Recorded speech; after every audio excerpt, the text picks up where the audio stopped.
بسم الله الرحمن الرحيم. طاسيم.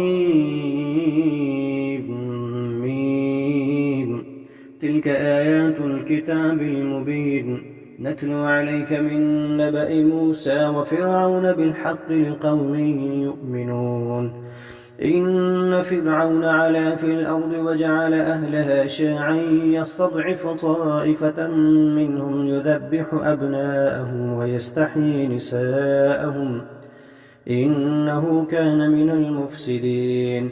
ونريد أن نمن على الذين استضعفوا في الأرض ونجعلهم أئمة ونجعلهم الوارثين ونمكن لهم في الأرض ونري فرعون وهامان وجنودهما منهم ما كانوا يحذرون. وأوحينا إلى أم موسى أن أرضعيه فإذا خفت عليه فألقيه في اليم ولا تخافي ولا تحزني إنا رادوه إليك وجاعلوه من المرسلين.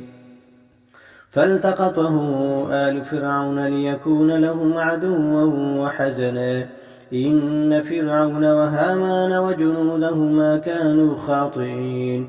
وقالت امرأة فرعون قرة عين لي ولك لا تقتلوه عسى أن ينفعنا أو نتخذه ولدا وهم لا يشعرون. وأصبح فؤاد أم موسى فارغا إن كادت لتبدي به لولا أن ربطنا على قلبها لتكون من المؤمنين. وقالت لأختيه قسيه فبصرت به عن جنب وهم لا يشعرون.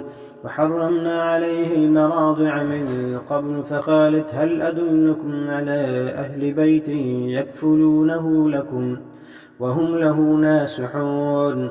فرددناه إلى أمه كي تقر عينها ولا تحزن ولتعلم أن وعد الله حقه ولكن أكثرهم لا يعلمون.